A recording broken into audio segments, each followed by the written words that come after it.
जय श्री राम, जय Shri Mahakal. IPO market में धमाका मचा हुआ है और इसी आईपीओ मार्केट में धमाल मचाने एक और आईपीओ आया है, ओनिक्स बायोटेक।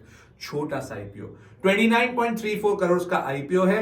एसएमई आईपीओ है, बहुत ज्यादा बड़ा आईपीओ नहीं है। पूरा का पूरा पैसा फ्रेश इशू है। अब फ्रेश इशू का क्या मतलब हुआ?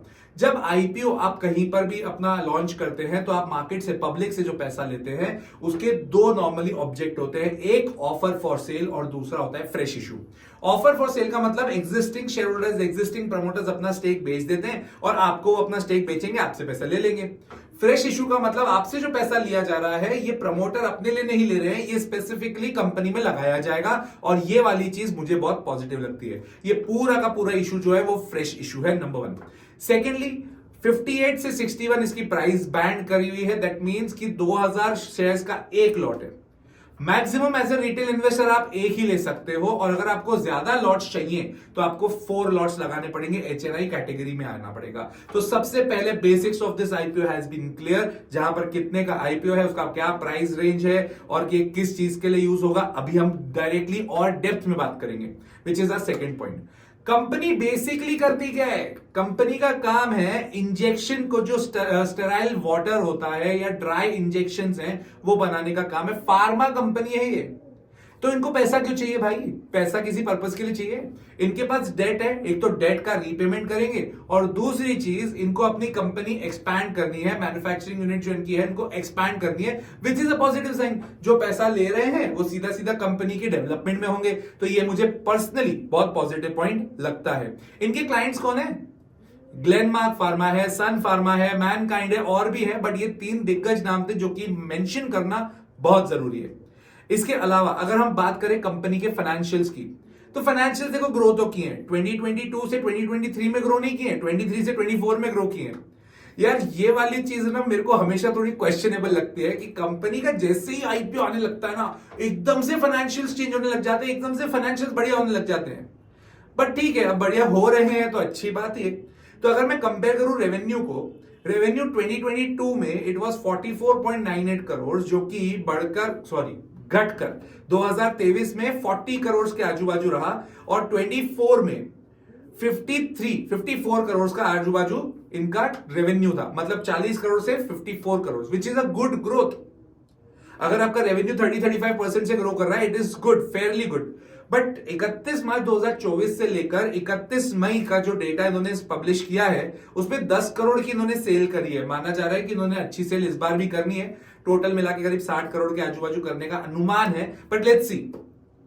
साथ ही साथ प्रॉफिट आफ्टर टैक्स, जो 31 मार्च 2022 की अगर मैं बात करूं, जब सेल्स 45 करोड़ थी, तब उस समय के बाद में अगर देखें तो profit after tax was 3.35 crore, जो कि घटा 1.84 करोड़ हुआ, which is not a positive sign. But 23 से 24 में अब कुछ तो हुआ है। वहां से सीधा 3 करोड़ का इन्होंने प्रॉफिट बनाया, और इस साल अभी तक ये मई तक, नॉट टिल नवंबर, मई तक ये अभी 1 करोड़ 30 लाख का प्रॉफिट कर चुके हैं। एक कंसर्निंग पॉइंट जो है वो मुझे भी काफी कंसर्निंग लगता है, बोरोइंग, जो 31 मार्च 2022 तक 12.24 करोड़ थी, बढ़कर 29 करोड़ हुई, फिर 31 करोड़ हुई, और अभी भी 31 करोड़ के आजू बाजू है। मतलब इनके पास बोरोइंग तो काफी है।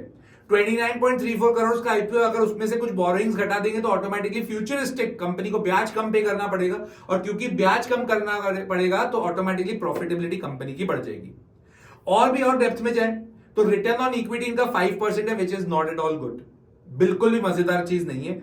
डेट इक्विटी रेशियो 1.21:1 है, ठीक है, बट बढ़ता हुआ डेट हमेशा थोड़ा कंसर्निंग रहता है। प्राइस अर्निंग रेशियो इनका है 27। यहीं पर मेरे को थोड़ा सा बेहतर लग रहा है, क्योंकि वैल्यूएशन कंपनी के अच्छे हैं। अब अगर मैं पूरी कंपनी को समराइज करूं ना, तो हो क्या रहा है, फार्मा कंपनी है, काम भी अच्छा कर रही है, जो जो डिमांड है, जो प्रोडक्ट है उसकी डिमांड तो देखो रहेगी। ड्राई इंजेक्शन की, और इंजेक्शन में जो वाटर डालते हैं उसकी रहेगी यार, तुम मानो नहीं मानो रहेगी उसकी। एट दिन होता क्या है, ये जो वाटर बनाते हैं ना, ये ग्लेनमार्क, मैनकाइंड, ये लोग यूज करते हैं ताकि फाइनल जाके इनकी इंजेक्शंस बाहर आए। तो बिजनेस तो बहुत बढ़िया है, और B2B बिजनेस है, D2C नहीं है। B2B का मतलब बिजनेस टू बिजनेस बिजनेस है मेजरली। तो ये जो बिजनेस है ये कस्टमर को डायरेक्टली नहीं बेच रहे हैं, सीधा किसको बेच रहे हैं, बिजनेस को ही बेच रहे हैं। तो वैल्यूएशंस मेरे को ठीक लग रहे हैं। अगर मैं फाइनेंशियल्स की बात करूं, वो इतने अट्रैक्टिव नहीं है। तो ऑटोमेटिकली फाइनेंशियल अट्रैक्टिव नहीं है, वैल्यूएशन अट्रैक्टिव लग रहे हैं, इसका मतलब क्या हुआ, रिस्क तो है। ग्रे मार्केट प्रीमियम अभी 25% पे चल रहा है एज ऑफ नाउ, जो मैं बना रहा हूं वीडियो उस समय 25% है, विच इज गुड। बट क्या इसमें हम एकदम वारी, बजाज हाउसिंग फाइनेंस इस तरह का हम सोच सकते हैं कि यहां पे हमको ऐसा रिटर्न मिल जाए? नहीं, ऐसा मत सोचो। हाँ, बट फेयरली तुम्हें 35, 40, 30, 35% का रिटर्न तो इसमें मिलना चाहिए। इसकी डेट्स हैं 13 टू 18 नवंबर इसका आईपीओ डेज है। अलॉटमेंट 19 को होगा, देन रिफंड अगर आपको अलॉट नहीं होता तो रिफंड 20th को मिल जाएगा, 21st की लिस्टिंग है।